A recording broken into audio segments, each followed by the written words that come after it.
welcome to NatFun, a live-recorded tabletop role-playing adventure game where the dice and a few friends tell the story.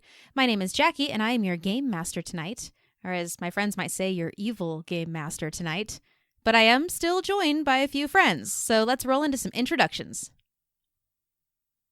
My name is Jeremy, and I'll be playing a lump of charcoal named Raceland. My name is Dan. I'll be playing Eldrin, and we'll see if we're still friends at the end of this, Jackie. That's fair.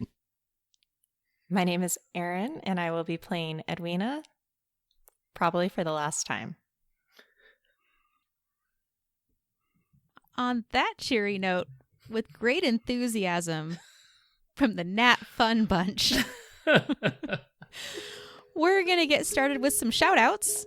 After each session, the players write down shout-outs to each other on our Adventure Google Doc to highlight cool stuff that everyone did in-game.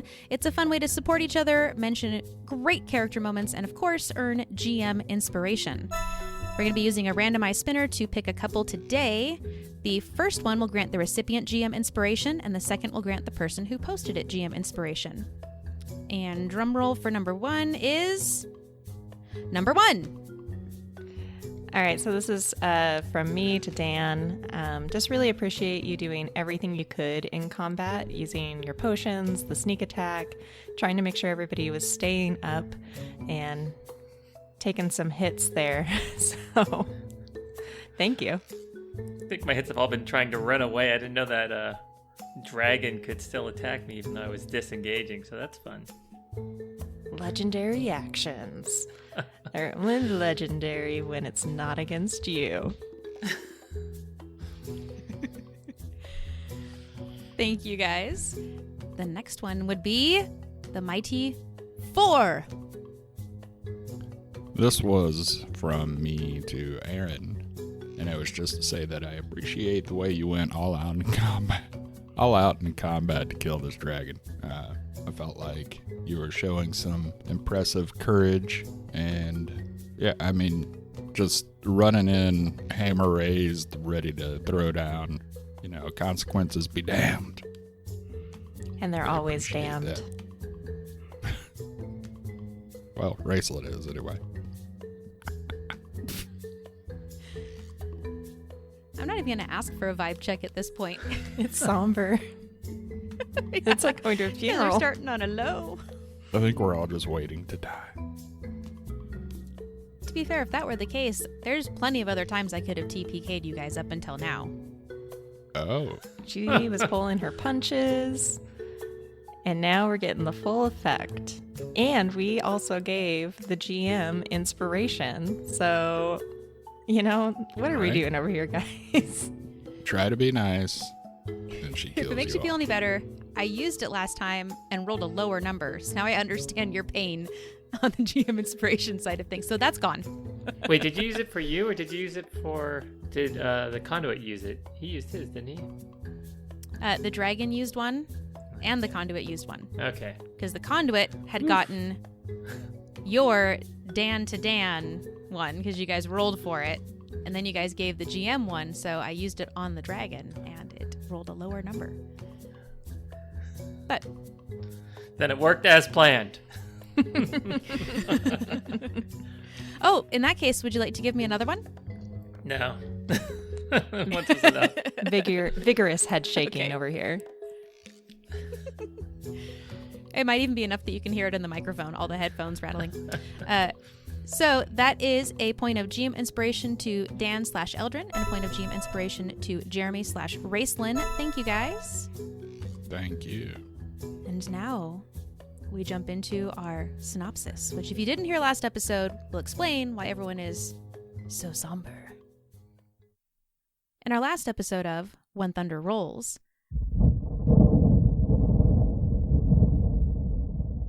the SCA Squad was embroiled in a tense battle with a large multicolored dragon that had feasted on the voice of the mountain. Blows met bites, arrows found gaps in its scaly hide, and the heavily weighted mists of Breaker's beak sent the dragon and Edwina tumbling into the large cavern below.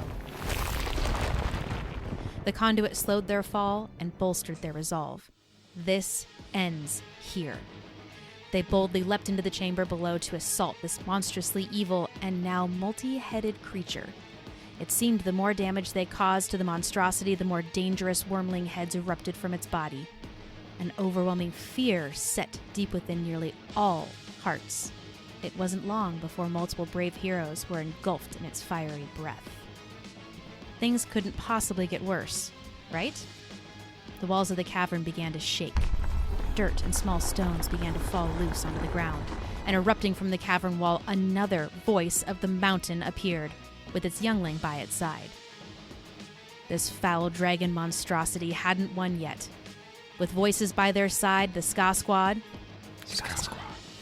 began to rally their spirit. And it is in this moment we rejoin our adventurers. With Eldrin successfully evading and dodging its attacks, the conduit barely standing, Raceland unconscious behind a large boulder, and Edwina drawing the focus, rage, and raw devastation from this multi-headed, terrifying beast. But its blows were overwhelming, and its last claw strike took her for her remaining breath. Unless her relentless rage can overcome the damage she received. We ended our last session on the cusp of this Constitution saving throw. Yeah, and I've been thinking about it all week. So I'm going to go ahead and roll and see how we do. Let's see. First roll of the night. And that's a nat 20. 27. Start off strong. We stay up. All right, so what does that do, Edwina? As the dragon's claws kind of come down on her, taking everything that she's got. There's a lot of blood, there's a lot of gore, and she falls to her knee. And there's this thought that runs through her mind. You come find me. And it bolsters her up. And she's able to rise up to one knee. She's panting, breathing hard. Blood, again, just dripping from everything. But she stays standing and stares up at the dragon. And how many hit points do you have now, Edwina? Uno. Well, nat 20s are always rewarded.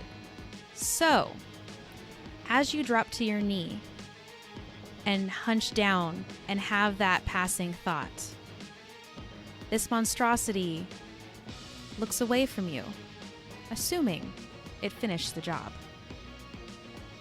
and begins to walk away, straight towards Eldrin. Come on. It doesn't watch you rise. She's still standing. Otter and rats are out. Is this an opportunity for an attack? It could be if you wish to use your reaction to do so. I will use my reaction to take this opportunity for attack. Go for it. We're going to hit it with Breaker's Beak. Nothing. We're still just so weak. That is a 9 to hit. Fortunately, a 9 does not hit and doesn't even draw its focus, actually. You make contact with the scales, but it has found its next prey, and it still has remaining attacks. Good try, Eldrin. Your voice carried and echoed in here pretty good. As the dragon takes a couple steps, it unfolds its wings. And actually, I'm going to say this instead. It does unfold its wings, but instead of flying, it uses that to leap and use it as a pushing motion to propel itself just that much further to make it all the way boom, right up on Eldrin. Now it did some fire breath. It did some nasty claws. And I even double-checked in Roll20 to make sure that I didn't have my written notes wrong. It hasn't done anything with those two massive, full-grown adult dragon heads, which are now both focused on you, Eldrin. So, it's going to try and bite you. But the dice tell stupid story, because the first one is a nat 1. Yes. So, Dan, if you can roll a d6 for me, please. We'll make it a d8. Roll a d8 for me, please. That is a 3. Oh, for the love of Pete. It just rolled 2 nat 1s, so go ahead and roll another d8 for me. Yes. Yay! Eldrin's got it. A 2. You're confuse-a-catting it, Eldrin. All right, so it tries to strike you with both heads at the exact same time and just smashes its faces into each other and takes 5 points of bludgeoning damage. Nice. We've all done that before. Kind of like hits heads and then shakes them real quick, like, oh man, why'd you do that? Why'd you do that? And now we are up to the top of our turn order. Eldrin, you notice as the heads start to come down towards you and then slam into each other. You're crouching, you're trying to protect yourself, and you see the pebbles and stones on the ground start to hop, bounce around a bit, and you hear the sound of earth and stone shifting behind you. And out of the corner of your eye, you watch as a collapse happens just behind you. As you see some dirt pouring just to the south of you. You can't quite see it over the rock you're behind, but eventually you see pouring out of this space another large creature like the one that came in with the voice of the mountain on the other side of our map. And then a bunch. And when I say a bunch, I mean like 40 to 60 small blue salamanders about the size of a German shepherd come pouring out of all these crevices in the wall. They're the same color as the voice of the mountain. They have bright eyes. They look kind of like lizards. And you can see all of their teeth sparking.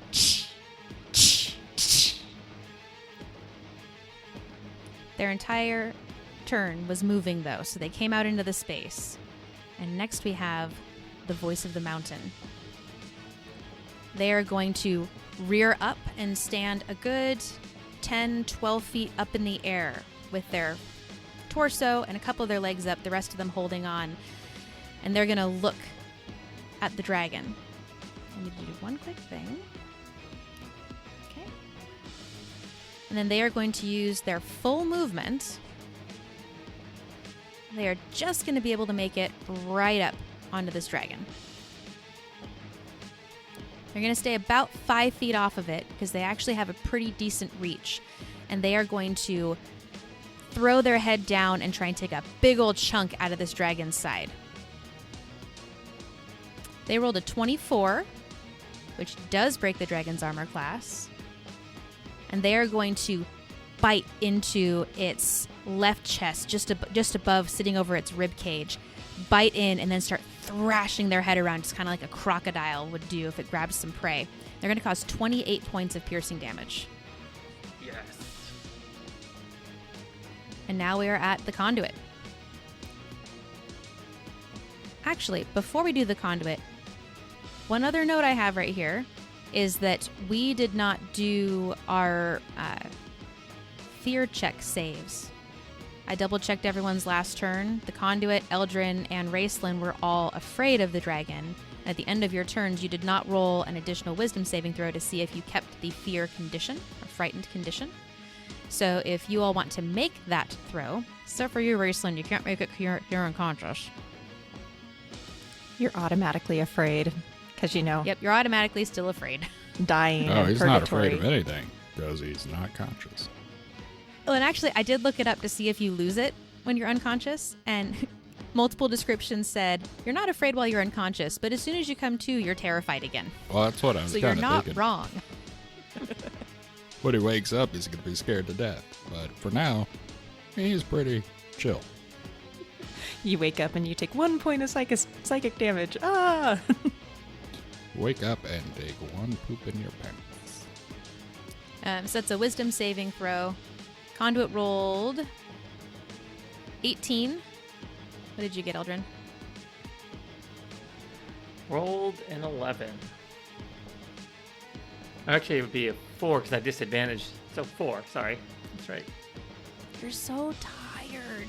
Well, both of them failed, so they're still afraid. So, the conduit. They are going to...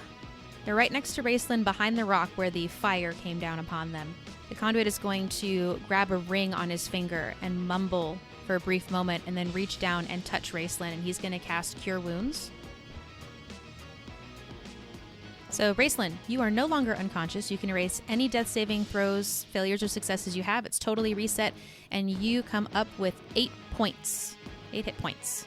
Well. Welcome back. So, that is their action. Now he's scared to death. Yes, you are. That was their action. The conduit is going to run around this rock. And they're not going to move closer to the dragon because they can't, because they're frightened. But they're going to move about 10 feet around that rock. They're going to take off the map case, that very ornately carved silver map case. Pop the top. Rip the chain off their forehead with that brightly illuminated uncut sapphire. Throw it in that sleeve. And then they're going to call out, looking straight at the voice of the mountain. Renthish, Ufsithshio, Nelithik. He's going to take that map case, he's going to chuck it straight at the voice of the mountain. So there's going to be an athletics check here. Oh, they crushed it. He rolled an 18. Chucks the map case to the voice of the mountain. They use their reaction to turn around, catch it, and you watch as they chew it. The sparks that you've seen in that kind of flint striking sound you hear in their mouth, you hear that again. But you can also hear that familiar whir, that high-pitched whine building, and you see the blue glowing brightly in their mouth as they consume that magical item. Then they're going to move just a smidge and back behind the rock. And that ends their turn. Edwina. Okay, so we see there's a lot more creatures in this space. Edwina does still have kind of a plan formulated. So for my action... May I interrupt you? I made a mistake. Yeah. Sorry. I forgot to use my legendary action as the dragon after the conduit. You know, I don't know. Maybe I don't want to let you like step in here. Too late. Sorry. Damn me for being nice. You are nice. So the dragon is going to make a tail attack at Eldrin with one of their legendary actions. Eldrin, how does a 25 feel? Feel strong. Real strong. Strong as it pierces through your armor and causes 24 points of bludgeoning damage to you. Go ahead and use my uncanny dodge reaction. And have it to 12. Sounds good. All yours, Aaron. Apologies. It's okay. I have too many characters on the map. We are going to be using our action to drink a potion, which is very uncharacteristic of Edwina. And this is the potion of giant strength that gives me the strength of a hill giant. So it bumps up my strength from 19 to 21 for 1 hour. Amazing. I will also say I did not describe the wound on the dragon very well after the voice attacked it. And after you chug that potion, you can look over and you can see some blood beginning to slowly pour out of that massive bite wound. This is the first time you've really seen blood pooling up or showing for the most part on this beast. Okay, I like it. Because phase 2 of the plan is that we are going to bonus action dash around the creature in a 100-foot arc. And we're going to take an inspiration from Roland, even though he has failed to join us at this point in our journey. And we're going to yell out what she heard him say to the Rooster Trees. You're so ugly, you could knock a vulture off the village poop wagon. She's like, no, did I nail it? Did I get it right? As she runs around.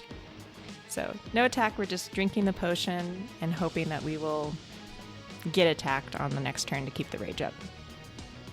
How close are you running to that beast when you do your 100-foot arc? Are you running within, say, striking distance? We're gonna give it a nice 5-10 foot clearance. So Sounds good. How far I apart just wanted clarification. would the fright condition have to keep? Like, what do you consider encroaching then? You have to maintain the same. Edwina's distance? not frightened. Oh, she's not. yeah, Ah. She's the only one that didn't get scareded. yep. So we're drinking a potion. We're trying to get its attention, pull it away from Eldrin a little bit. We would chuck a rock at it if we could, but we don't have an attack. So this is my like, hey, buddy, over here. You're stupid and ugly. Attempt. But that'll end my turn. Before Raceland goes, Dragon is going to use another legendary action to do another tail attack. You, Eldrin. You jump on it once and stab it. It just doesn't let it go. Make it mad. Nickel. Does a 16 hit your AC? It does. You take 16 points of bludgeoning damage.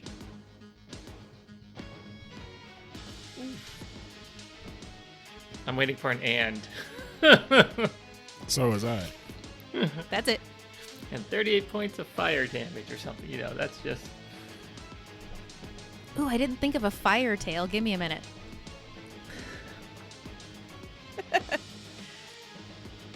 I'm kidding. That's it. It probably hurts quite a bit, but that's all the dragon does. You're up, Raceland.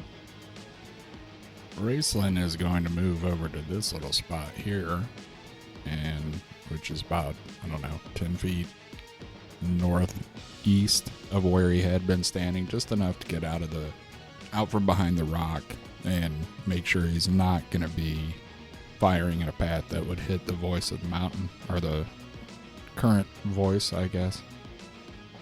And he is going to use his trusty bow Stinger to unleash a couple of attacks on the dragon. And rolled a 14. Unfortunately, a 14 is not enough. Yes, unfortunately. You aim for that same spot where you popped the scale off before, and the arrow instead just strikes the side of that scale and bounces straight off as if it hit a metal shield. The second attack is a 19. A 19 just hits. And that will be 8 damage. 6 piercing plus 2 with the braces of archery. Nice. Where did you strike the dragon, by the way? He's still kind of shooting at eyeballs, or hoping to. With 8 points of damage and that 19, it does close its eye, and it definitely cuts its eyelid, and you can see blood dripping out, but didn't quite get the juicy eyeball on that one.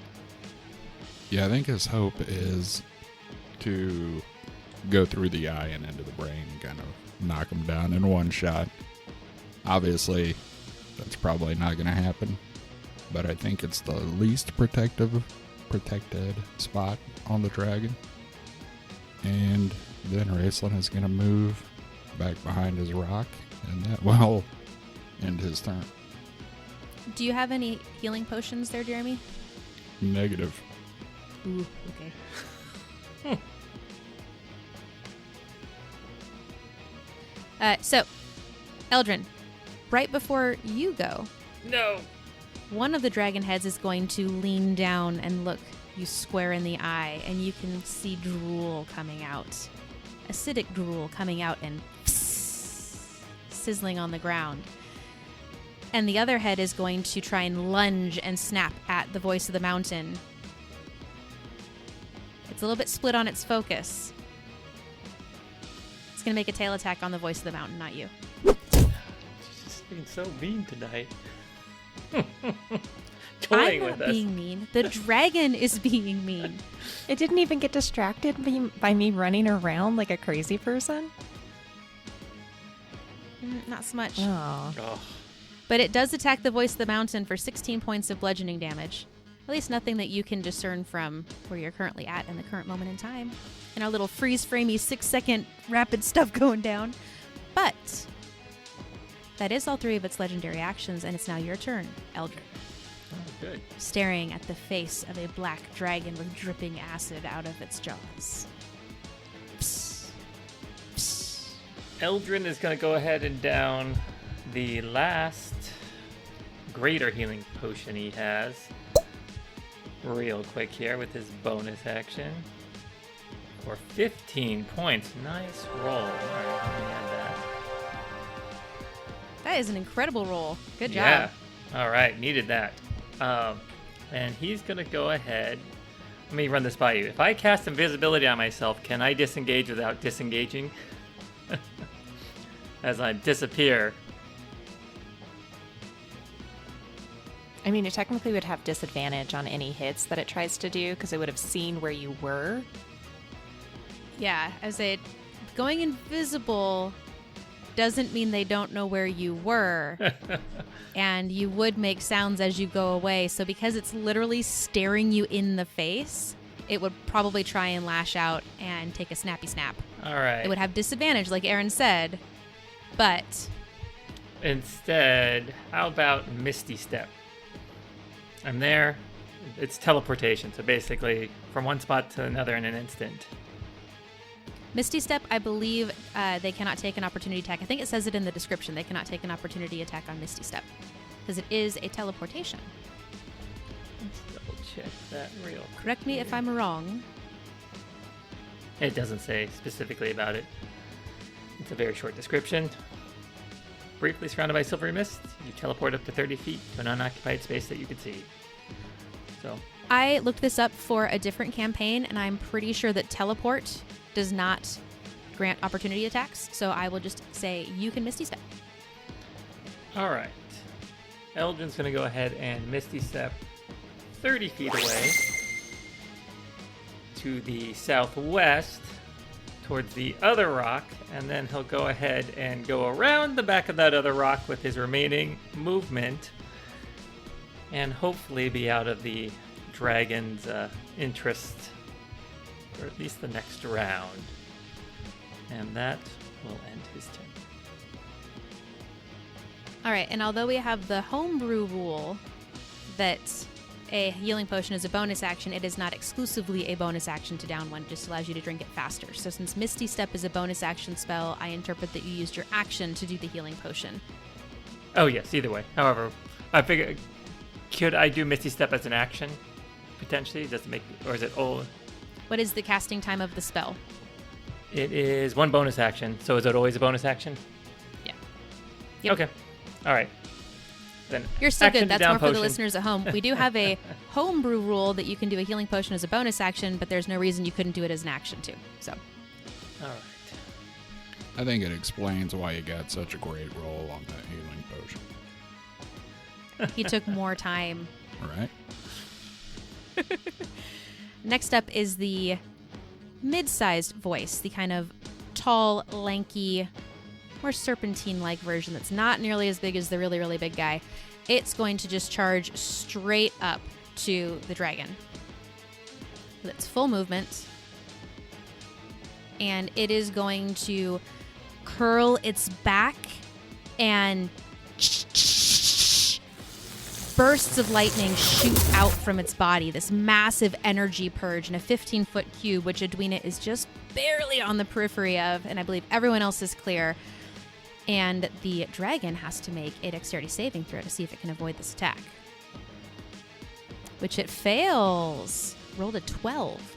So it is going to take 43 points of lightning damage. Come on, voice. It's more like a voice. I'm the little voice of the mountain. I realized I didn't do my wisdom saving throw. Oh, make your wisdom saving throw. Raceland and rewind, the conduit need to do theirs as well. Thank you for catching. All All right, so We'll remember Eldrin things eventually. rolls a 3. That's not happening. Raceland rolled a 17. Conduit rolled an 18. None of them are high enough to break the fear. What the heck? To be fair, it is a pretty terrifying thing. What in the name of high school football? That is going to end the adolescent voice's turn. We're now back up to our dragon monstrosity. It's going to throw those wings out and use it to leap over the young voice and land on the rock Why? that Eldrin is on. Why? I'm clearly leaving it alone. But both the adolescent voice and the voice of the mountain are going to get attacks of opportunity. Adolescent voice got a nat 1. If I can have someone please roll a d6 for me. I got you. For a 4. To quote Scarface, I try to get out and they keep pulling me back. So Not Scarface, Godfather. one of those movies with the gangstery guys is fine. Oh, someone would get upset. That's fair, they would. The young voice, their body is still pulsing and they go to jump up and try and bite the dragon as it leaps over them, and they actually throw their head and bite their own shoulder for 4 points of damage. But the voice rolled a 29 for their attack. They cause 18 points of piercing damage as they bite the foot and actually rip off 2 of the toes of this dragon monstrosity as you see the blood starting to seep from that wound.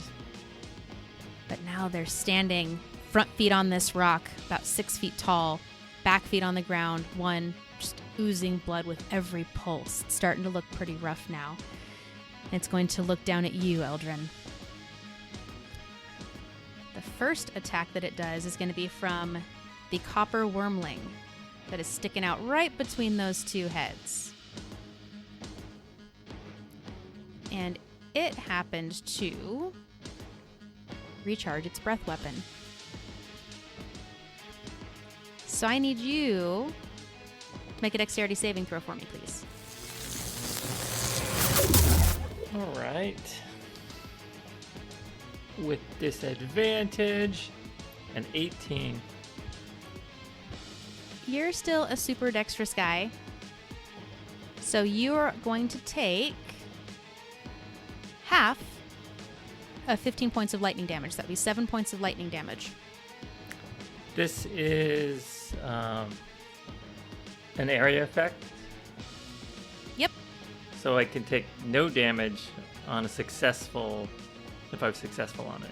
So I'm able to evade it. Yeah, because evasion is awesome. This little wormling head compared to the massive heads on either side of it rears back and a bunch of lightning. And it actually, when it hits you, you almost get hit like you're being hit by sound waves at the same time. But you're able to kind of do that cool hero thing where you put one foot back and then you just twist your foot on the balls of your foot and dig in, and you take no damage at all. And it goes, "Aww," and kind of hangs its head low. And then the big red dragon head descends down upon you. Well, It learned from last time.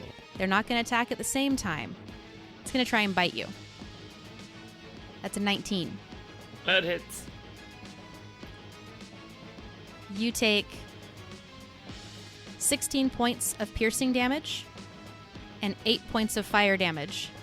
It is. Have we reset in the order for my reaction, or is I don't know where Yes, we are. when it's your turn, you reset. So you did take a turn. You have your reaction. So I'll go ahead and have that. Can I have both, or is it just the bite?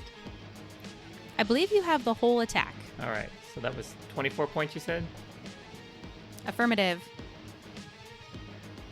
After 12. So as you go to pull out of this bite attack, it was going for your whole side of your body, and instead it just hits your shoulder above your Faust's blade. I need you to make a Constitution saving throw for me, please. As those teeth go into your flesh, you feel a burn, a deep, deep burning sensation. With in disadvantage. each individual tooth mark. 14. The 14, as it lifts its head, you look and you see as all those tooth marks are smoldering and burning and aching in your core. And as you're looking at that wound, the other head comes down to strike you. It's another 19. Oh, God, that hits.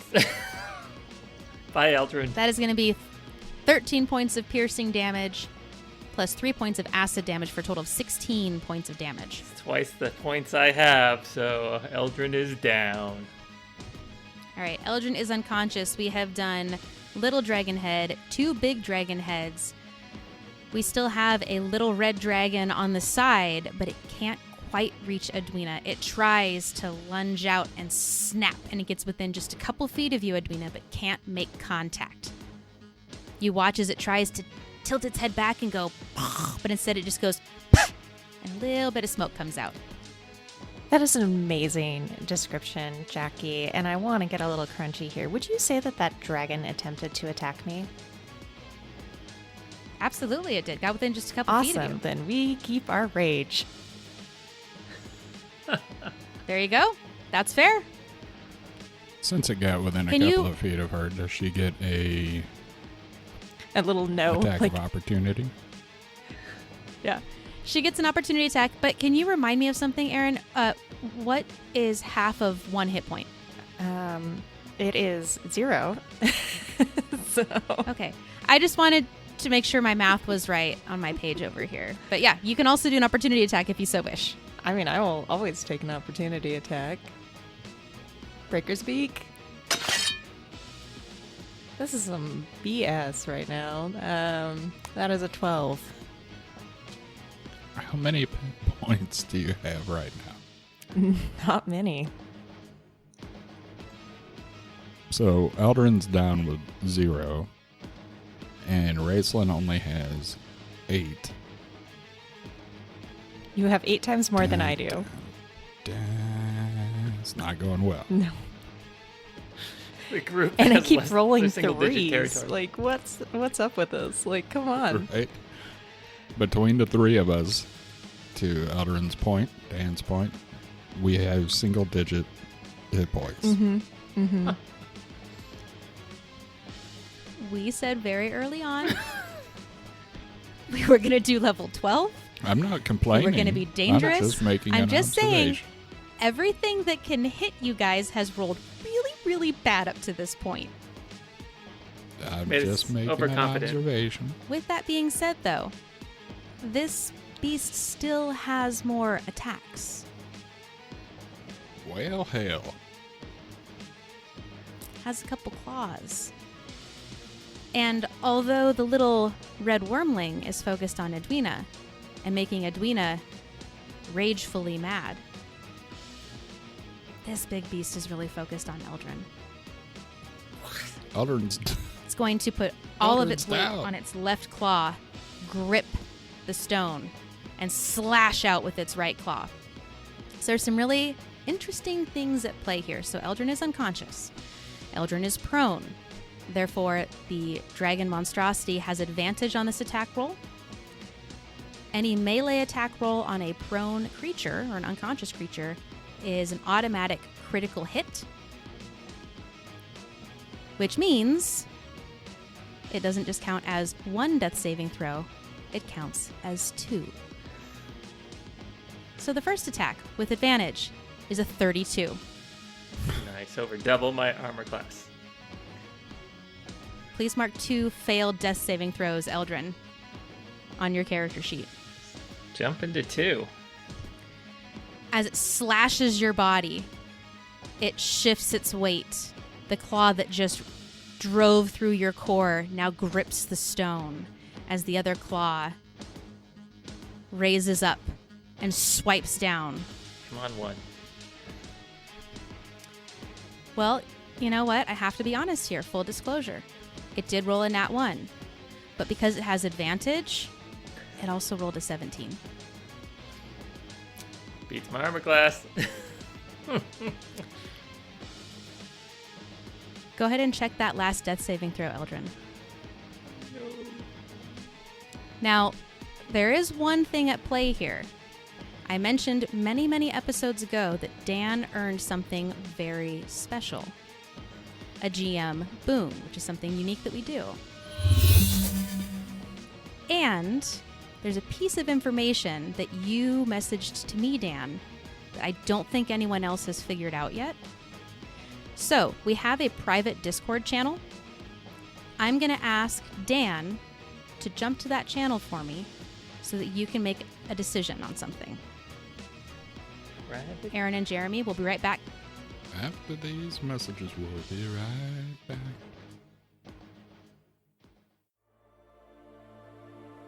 All right. So, Dan, Yeah. how's it going? Not so good. Not feeling so hot. Yeah, that's fair. That's fair. So, here's the deal. You sent me a message about knowing a little bit more information about the conduit. Yes. Sir Banana. Sir Banana, our red shirt backup character, Ezra Banana. I've been playing as the conduit. So, GM boons are pretty cool. You're going to get a great boon either way, but I wanted to give you the choice to decide which character you finish this adventure as. Ooh. I'll stick with Eldrin. If there's a way that he comes back to life, let's do Eldrin. All right, sounds good. Let's jump back in.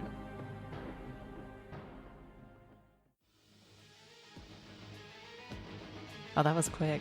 We're back. At least I'm back. We weren't plotting against you guys at all. We're just over here trying to figure out, are we smart enough to figure out what Dan figured out? Because apparently not. I feel like he would have, but or may have. It's possible. already. Nope. If it has something to do with the monster, nope. It's all a dream. Oh. So, Eldrin, as you are lying on the ground, the first slash ripping across your chest, deep wounds underneath your armor.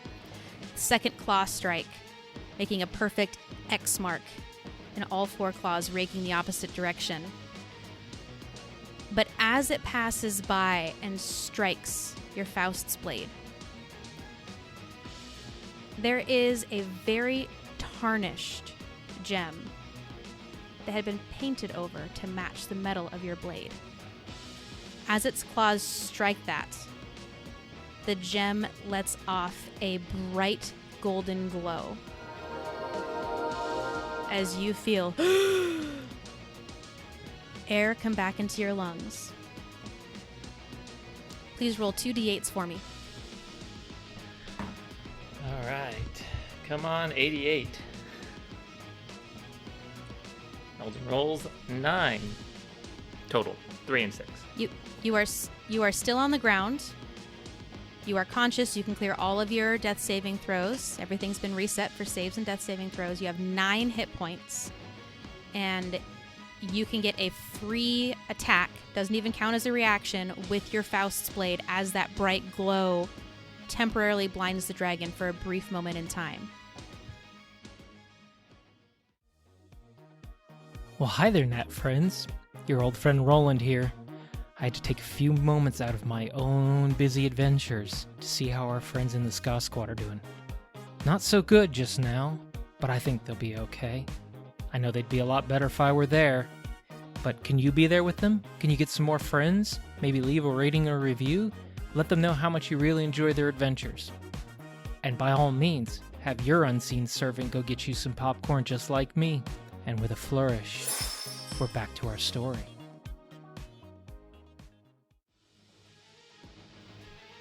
All right. Rolls a 14. I will go ahead and and use my GM inspiration and try that one again. Might as well.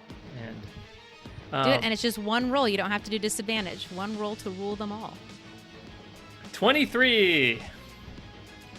Nice. A 23 hits. Roll for damage. Do I get sneak attack because it assumed I was dead, or is there no sneak attack damage? I'm just whatever you want, GM. You know what? That's amazing. And this is the whole thing about a boon. A boon is supposed to be above and beyond what GM inspiration would be. So absolutely roll your sneak attack damage. All right. Well, he rolls 25 points of damage. And a couple nat ones in there. At least one nat one in there, but yeah. Heard. Eldrin, describe how you kill this monstrosity. I guess, I'm sitting there unconscious, laying on the ground. And, we had this discussion the other night. It was one of our warm-up questions. The last thing going through my mind was that I've failed, that I'm no better than my parents. And that's, I think, what I'm the last thought in my mind as, it goes dark. And then he surged back to life here. And with it, just instinctively, a reflex, that blade straight up right into the chest of the dragon, right into its heart. Like I could hear where its heart was beating and go straight into it. As the blade pierces into its chest, you can hear, after you make that opening, you can hear a multitude of hearts echoing in the chamber. And they slow, and one by one, they stop as the creature tumbles off the rock and falls on the ground. Not onto Eldrin. Bludgeons him one last time. Let's roll a d12. No, I'm just kidding. I mean, it we falls could. to its side. It would be. If you guys want to, I'm fine with that. That would be amazing if the dragon. Let's do it. What would it take? Killed Eldrin. Am I a 7 or 8? What do you? Yeah. All right, D12. 7. It lands on Eldrin. No, it lands on Edwina. 2. No, just kidding. So it kind of falls in a similar direction, kind of from the 2, falls back off of the rock. As that happens, all these little tiny lizardy salamander-like creatures run past around you through your legs, Edwina, and just descend onto that body, biting it. And with each bite, you watch as little blue lightning sparks up. And the voice angrily turns, stands as tall as it can, rears its head back, and you hear that clicking and that flint striking getting louder and louder and louder, that massive high-pitched thunderous whir, and it blasts a massive beam of lightning, brighter and stronger than what you've seen it do before, and actually leaves a huge chunk of the creature gone and scorch marks on the cavern wall. It was supercharged. Would that lightning have conducted its way through the dragon's body and crispy fried the little tiny voices that were biting in? You watch the electricity pulse out of this dragon monstrosity, and you watch it flow over and around each of those creatures, but it does not actually come into contact with them, as if they are conducting electricity themselves. I mean, that would make sense, since they have little clicky-clacky teeth as well. You have felled the creature. Eldrin felled the creature. Edwina's going to run over to him, give him a hand up, because he's still on the ground. Holy mother of... you did it. Eldrin, you did it. And she's just going to give him a big hug. I think Eldrin just sitting there, not moving, just kind of whatever she, like ragdolly, whatever she does, he's forced to go along with. He's kind of disoriented and unfocused. The conduit walks over to the javelin that you had thrown earlier, pulls it out of the ground, and slowly walks across the cavern and over to you, Edwina, and gives you back your javelin. She's going to take it, look at it, and just hand down at her side. Like, well, you weren't kidding when you said there was something wrong with the voice. I'm sorry I couldn't hear you. I have blood coming out of my ears. Same here, buddy. Same here. What are you doing, Raceland? Raceland is making his way over here towards the conduit and Edwina. On the way by, he's gonna pat Eldrin on the shoulder and say, "Thank you for saving all of us." And as he approaches the conduit, he's gonna ask him, "So what now? Does this being take over being the voice of the mountain?" Can I have everyone roll a perception check for me, please?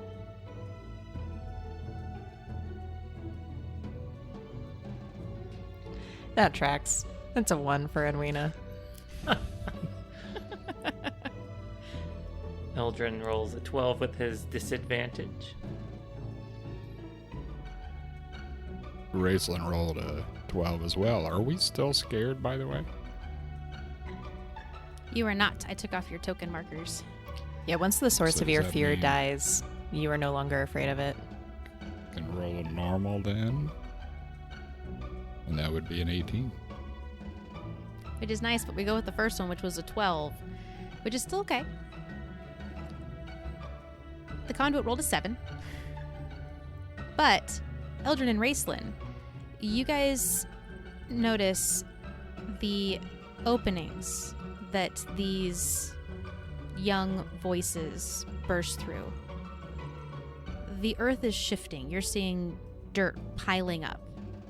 You see small pebbles and rocks starting to fall along the walls, where you can kind of hear them click, click, click, click, click, tick, tick, tick, tick, tick, as they go across the ground in this cavern.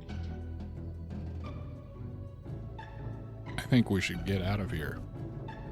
I don't think this cavern has much longer left before it collapses. Eldrin will stand up. He's gonna pull a healing potion from his bag and down it real quick here. Get back 8 hit points. Edwina sees him do And it. he's gonna ask She's gonna copy him. if anyone else wants one. He has 1 left, and he's feeling generous right now. So if anyone else would like a healing potion. I would love a healing potion. And here you go, Raceland. And Raceland will go ahead and down that guy.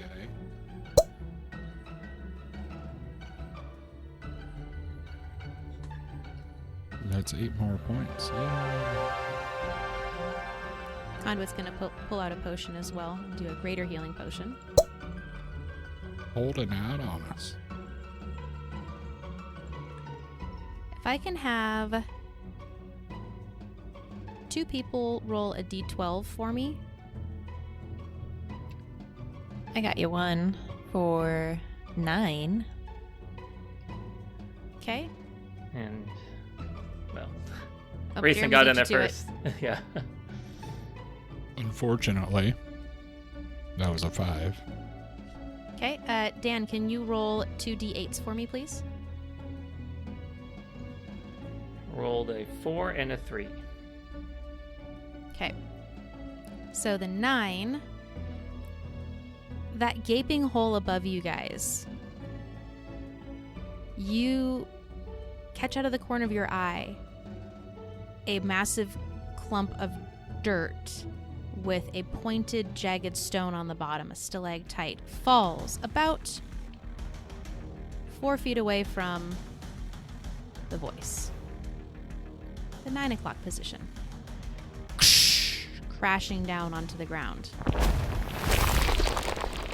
Followed by another one, even closer to the voice of the mountain, 3 feet away in the 5 o'clock position, slamming into the ground. The voice looks towards those large salamander-like creatures. And it yells. I'm not going to say it this time. Well, I guess I'll say it because I found a translator for the language that they speak. It yells at it. Sven, Hilakvi. Echoes in the chamber, and you watch as all of those smaller blue creatures immediately stop what they're doing, turn around, and start digging frantically into the rockwork they just poured out of. It then runs just past the conduit, turns, leans down, looks at him. Jaseve, Jaka, Confin. And then it slams its 10-foot-long tail down into the ground and curls it towards the conduit. Jaxo. He looks at you all and says, "We must leave. Follow me." And he looks up at the voice, reaches his hand out, touches its tail, and then climbs on. Yes, say no more. Edwin is right behind him. Exactly. Raislin is too. Yeah, Eldrin's getting out of here. You all jump onto the tail, grab on, and at this point, the smaller ones have made a pretty considerable burrowing distance. They have a pretty decent speed, and as they're digging, you can see their claws are actually clutching into the freshly dug tunnel, and they are climbing nearly vertically. And you are able to clutch onto this massive creature's tail as it climbs behind them. Its digging crew, rising higher and higher and higher. Let me do one quick thing for funsies. A rock Raceland. dislodged by the small creatures falls and hits Raceland squarely between the eyes. I rolled a d4 and I went in the order of how people grabbed onto the tail. So Raceland, you are holding on, and the tail's kind of moving back and forth. And every once in a while, it kind of bonks into the wall, and you kind of your arm gets hit, but no one's getting damage from just the tail moving as it's frantically climbing. And you can see and hear the earth and stone falling behind you, closing in behind you as they're frantically continuing to dig. And you swear you feel something slimy reach out and hit your wrist, followed by something sharp piercing it. Can you please make your choice, a Constitution saving throw or Dexterity saving throw for me?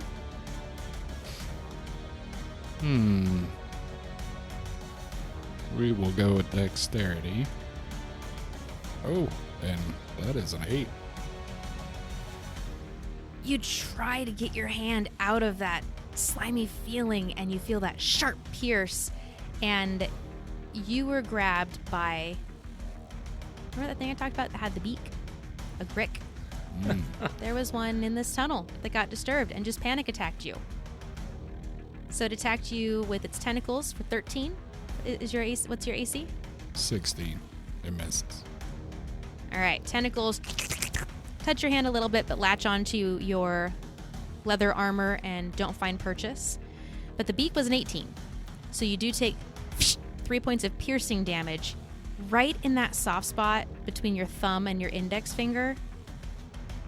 Through and through. Ouch. That sucks. But this large creature is moving fast enough as it opens its beak, and because it did not actually make contact with the tentacle strike, it falls down into the abyss. Although you all have dark vision, everything is dark. You can't see where you're going, where you've come from, and all you can hear is this rumbling of earth moving, earth moving, earth moving. It feels like it's never going to end, and then they slow down. And you do come out right near where you originally came in, because you can see light off to the side. you can see all of those blue salamander-like creatures in a flood of bodies running slightly towards the light until they take a sharp turn to the right and go pouring down a cliffside, past a stone bench where you had seen the conduit make an offering.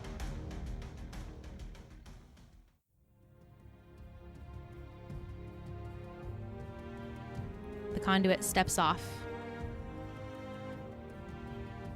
Elgin will join him. Yeah. He's not following this creature to wherever it's going next. Yeah, my Raceland jumps stop. off as well. We all get off. Nickel. And in this moment, you watch as this massive creature stands, looks directly at each of you before its eyes meet the conduit again. Can I have everyone make a history check for me, please? History or nature, your choice. Elgin rolls a 10 with his disadvantage. Edwina gets a 19.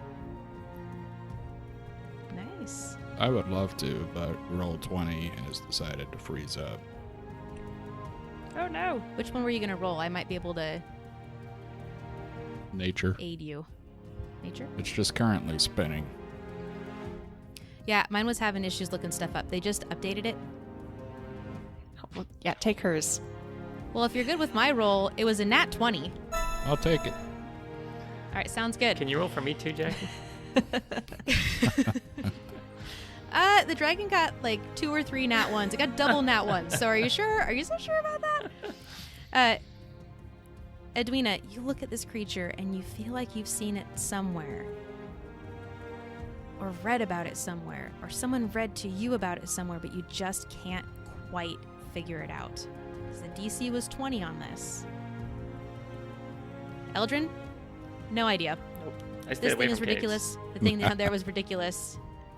Yeah, you're out. But Raceland, you, in looking at this creature now, you remember a conversation you heard Philip and Dario having one time when you came to meet him. He was having it with a member of the council. It was something about a species they had just found that was thought to be extinct, and he wanted to protect them.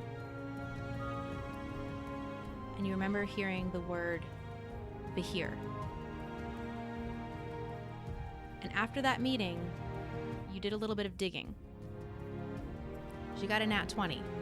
And you can choose to share this with your party or not. You recall that Behir were bred for one purpose and one purpose only in this world. By the ancient giants. They were created to kill dragons. They have devastating lightning powers. They can constrict and swallow prey whole. And they were thought to have been eradicated. Well, I guess it's a good thing they weren't. Because we would have definitely been dead if they had. And Raceland is going to turn around to the other two and explain that he's just realized what this creature is. And that it was something bred by the giants to kill dragons. But that kind of leaves me wondering if they were thought to be extinct and they were found. Who found them? Why are there so many of them now? And what are they doing out here if Lord Andario was going to be protecting them? All of these are things that he's sort of mulling over out loud so that the others can hear him. If the GM will indulge me, I'd like to put my 19 to use on a history check. Because Edwina's having like a moment of inspiration. Maybe Indario didn't realize how many there were, and maybe Philip thought that the mountain was the best. Maybe that's why he invited the Dayrune worshippers to stay in Estrante. That could be. If someone was unhappy about that, and they thought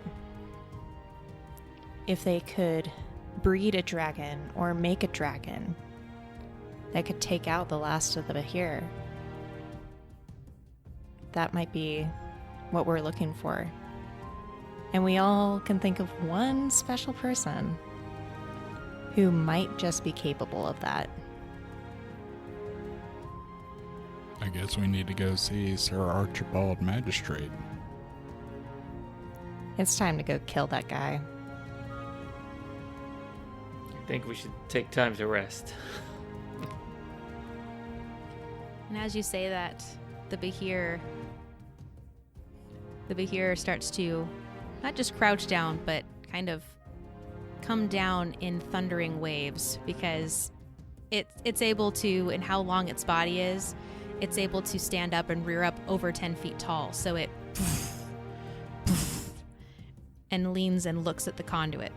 A few feet away. It's not like, at its nose. There's no acid dripping out of its mouth in this instance.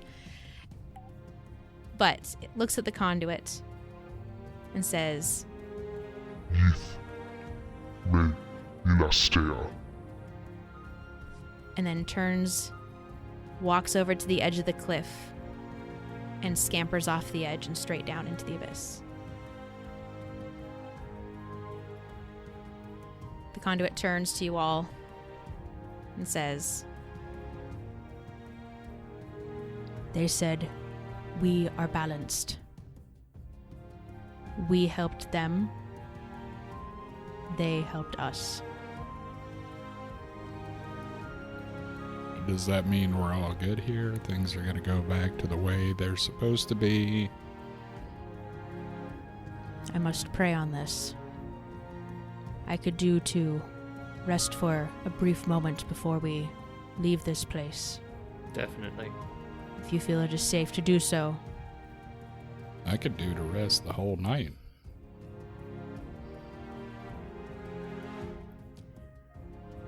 You said something about someone did this, someone sent this. It sounded like an urgent matter. I think the sooner we get back to Estrante, we see Francis and figure out if he has found where Sir Archibald Magistrate is hiding out, the sooner we can get to the bottom of this and the real root of the problem. But a short rest would be nice, and then we can continue down the mountain, and if the weather's not bad, maybe we can make it within a day. I'll take a short rest. He nods and walks over to that worn stone bench that you saw him kind of prep the offering at before. And as he approaches, he looks down at the bench, and you see an ornately carved silver tube, the leather strap sitting in the worn portion that he had set his before. Nice. He kneels down, he sighs, his hand reaches up to touch his forehead, but there's no uncut sapphire for him to touch. Puts the case on, kneels and prays, and he takes a short rest. What do you all do during your short rest in this cave entrance? Eldrin's gonna have a snack, and he's gonna roll some hit dice. That sounds Ian. Oh, 0. Yeah. Same thing for Edwina. She's gonna sit, nurse her wounds, and then roll some hit die as well. Eldrin heals like Roland tackles Edwina.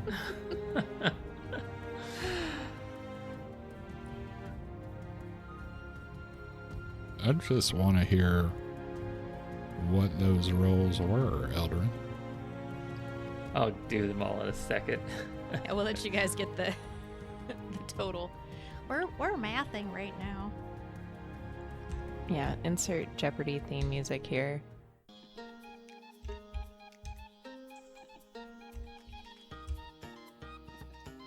Eldrin, if it makes you feel any better, I also got a nat 1.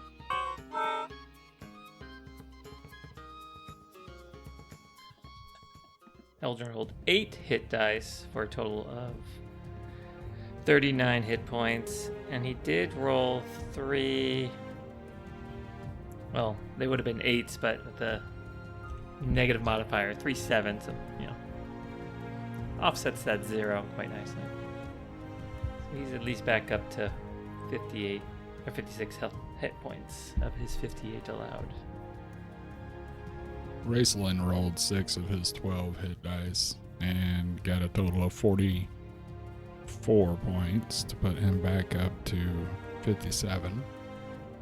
One of those was admittedly a nat 1.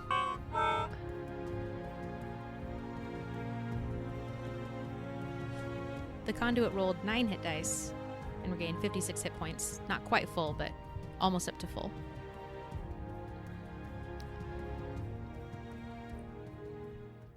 Edwina can't do math. Based on your face. There we go. It's like, I think Erin's still mathing. Either that or I totally blacked out while I was mathing. She's got a lot of hit points she's going to get through. Hold on, she's making a spreadsheet. And I have to use my calculator. Because I was doing it in the thing, but then it froze. Roll20 froze, and so it wasn't like adding. So I was like, oh, I know I start with 8 hit points, so I just need to get up to like whatever that number is.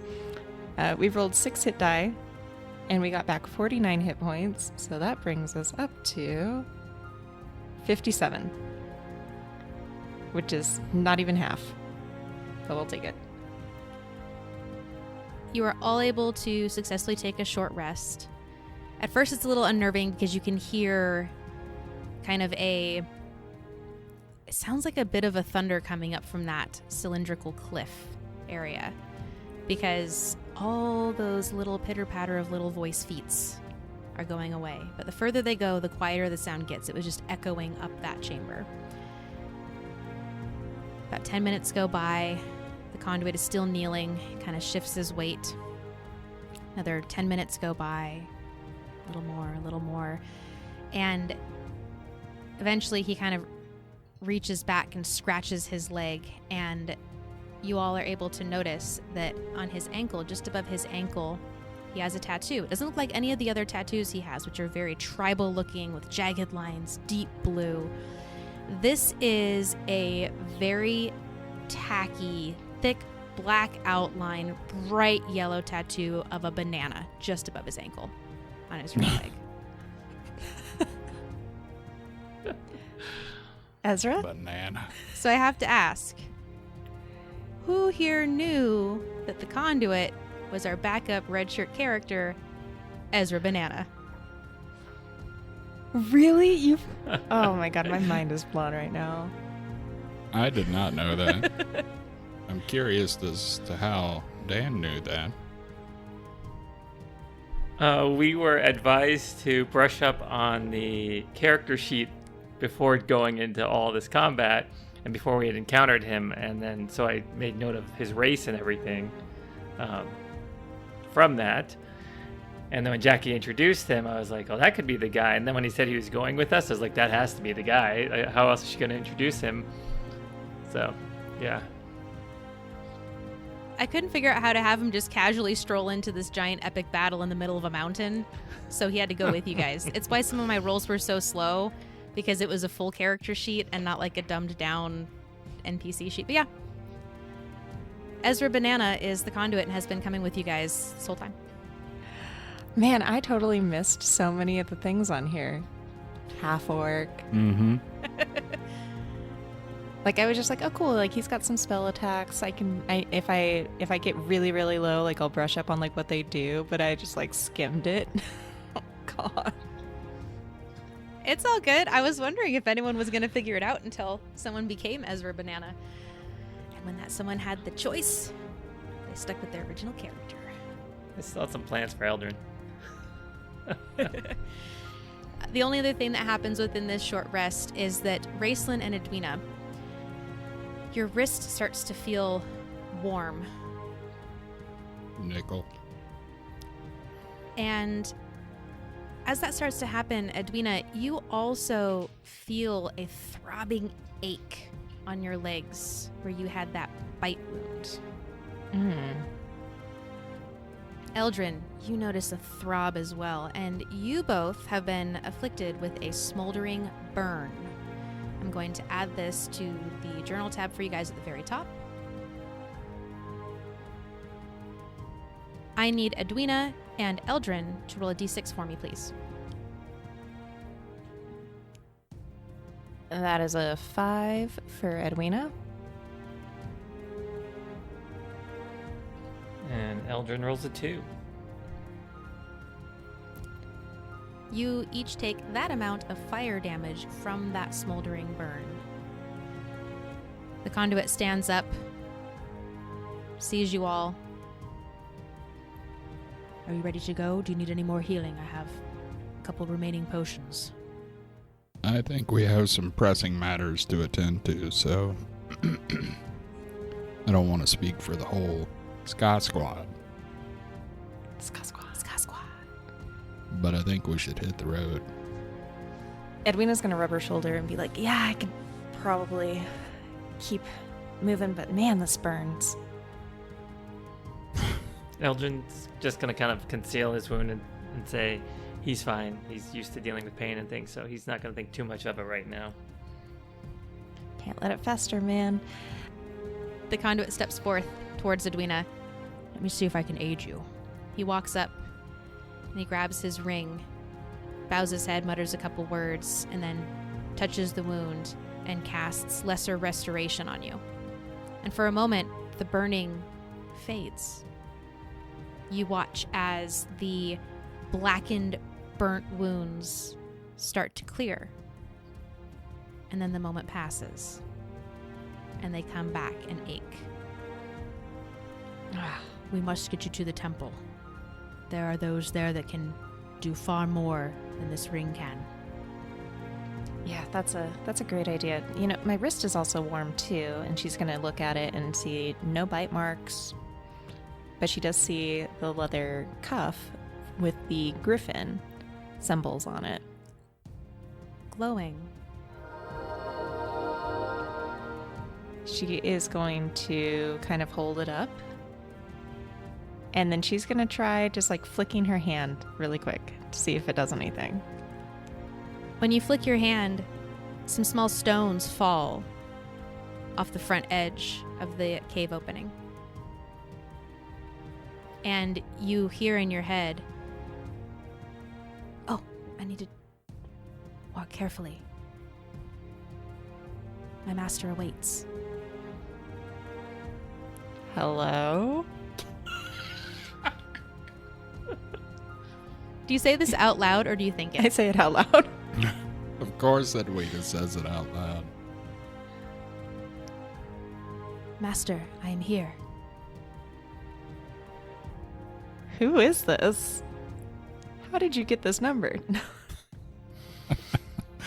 New brain, who dis? You see a couple more stones fall, and then in the illuminated cave mouth opening, you watch as a pristine griffin walks into the opening and catches your eye, Edwina. Well, Raceland's gonna look over at Edwina like, holy crap, and give his wrist a little twitch to see if he can do the same thing. Master, you call. Let's go. A griffin lands in the opening. Oh my gosh, this is so great. And now Raceland's thinking it's too bad that Eldrin didn't attune to his Eldrin's going to shake his band wrist. Does nothing. Mine's broken. Nothing happens. And Raceland is going to ask his Griffin if he has enough room to carry a passenger besides Raceland. As you wish, Master. All right, Eldrin, hop on. I'm not riding, bitch. Well, I guess you ain't riding. Fine. Edwina's going to take a different approach. She's going to come up to the griffin and she's going to bow slightly and think, because now she's made the connection. You call me master, but we will be equals. I do not go into a partnership without your respect and without respecting you. As you wish. And you hear the conduit. Eddie, can I bum a ride? Oh yeah, come on, Connie. Hop on. And he hops on and grabs way too tight to hold on to you. You all are able to mount your griffins. And I'm going to leave this up to you guys.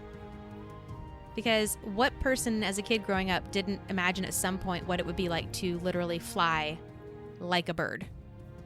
So I'm going to give this one to you guys. You get to completely narrate your flight, how you want to fly with your griffin.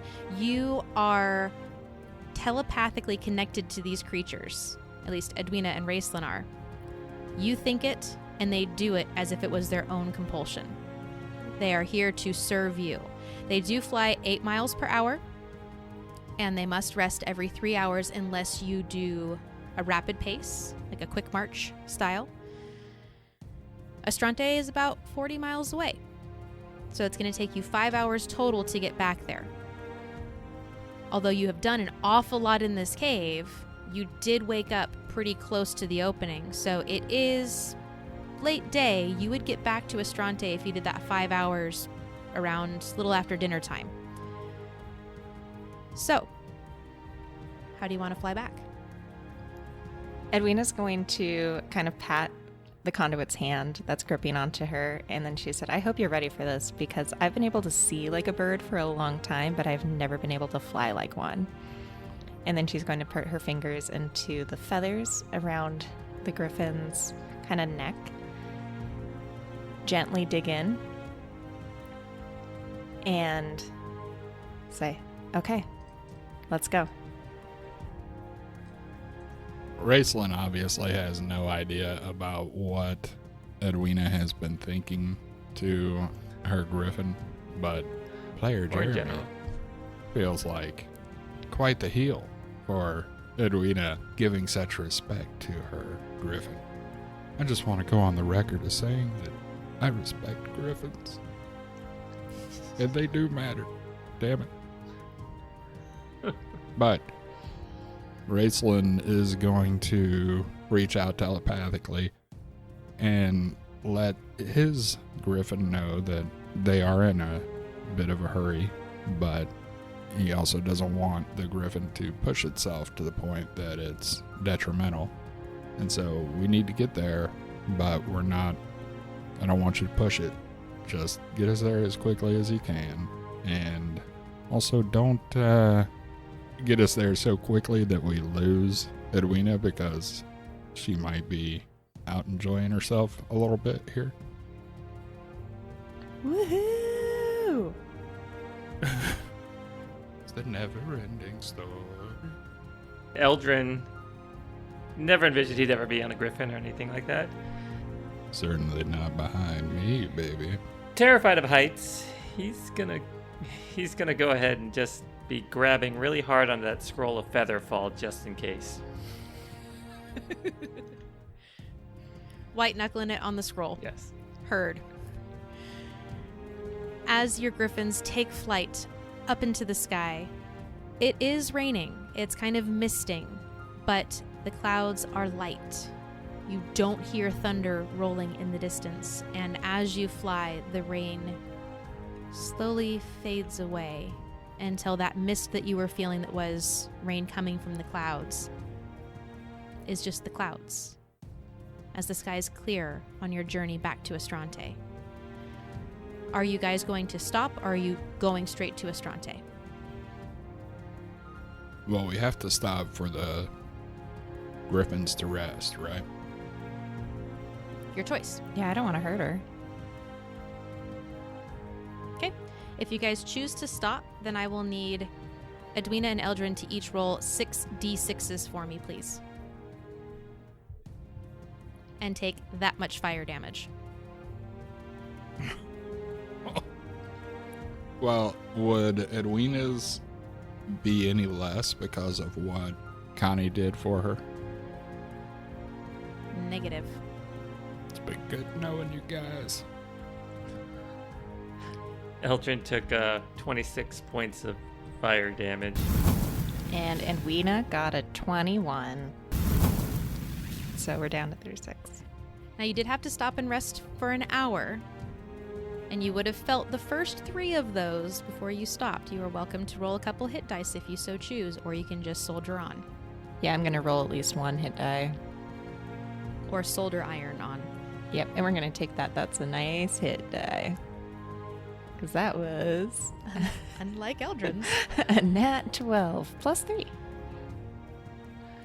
Eldrin's gonna roll his 4 remaining hit dice. And he's now down up to 36 hit points, but he got another 8 points out of those 4. Oh, terrible. GM Jackie, we flew for 3 Yes. hours and then rested, correct? Yes. So they would each need to roll 3d6, correct? I did the full amount. You guys said you wanted to let it rest but make it to Estrante, so just for Oh, quickness, okay. you would have rolled 3, and then 1, and then 2 for your 5 hours of travel and your 1 hour of rest. So I just added it all together and said 6. Okay, no problem. But you are correct. Thanks for Looking out for us. Yeah. Trying. Yep. Doing math with the wrong numbers. You make it back to Estrante. Where do you choose to land with your griffins? You can choose to land anywhere you want, because Edwina and Raceland, you're telepathically connected with these creatures. on top of Sam. I would suggest that we land at the temple so that these two can get their smoldering damage cleansed. Yep, Edwina would convey that to her griffin, but kind of preface that she wants to land in that back area where there was a little bit more room and less maybe townspeople who would freak out, just Dayrun worshippers, and Connie can calm them.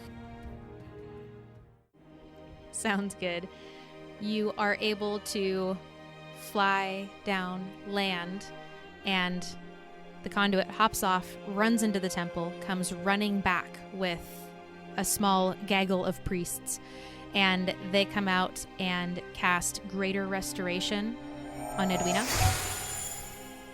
And you watch as the tooth marks, that charred color, fades. And you do not feel that burning sensation come back. Relief. Eldrin's gonna speak up at this point and say, I need that too. Please. They walk over. Another one casts Greater Restoration on your wound, Eldrin, and you are no longer afflicted by smoldering burn. The conduit nods and tells you, I must update my brothers and sisters on what has transpired. I wish you good fortune. May you strike a decisive blow to whomever caused this. Puts his hand across his chest, bows his head, and leaves with the other priests back to the temple. Well, I think we should go deal that decisive blow to Sir Archibald Magistrate. I've said it before, I'll say it again. Let's go kill that guy. And Edwina's going to start walking away from her griffin, and she'll turn and look at it and be like, go do what you do for fun. Just don't hurt anybody before continuing out of the temple grounds. Eldrin's still exhausted, being like, wait, we could just fly there. What, we're gonna have to walk still? It's only a few blocks, and Raceland will also release his griffin to its own recognizance. They fly off into the sunset. You are able to make your way through the town, through the Grand District, up to the Grand Manor.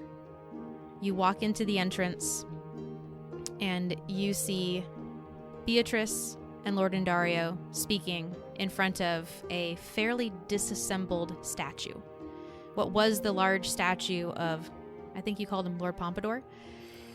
You can see scaffolding around it, dwarves working feverishly dismantling it.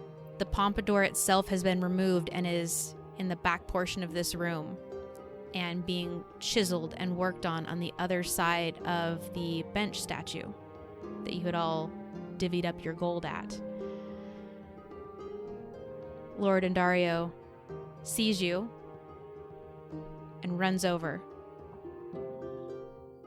Ah, the SCA Squad, you've returned. SCA Squad. SCA Squad. SCA Squad. Edwina, are you hurt? And he puts his hand out. She's going to gingerly touch it, take it, and be like, I'm not gonna lie. That was the toughest fight that I can ever recall. But we walked away. Thanks to this one, and she's gonna pat Eldrin on the back. He dealt the final blow and made sure I could come find you. She's got some new scars for you to check out, too.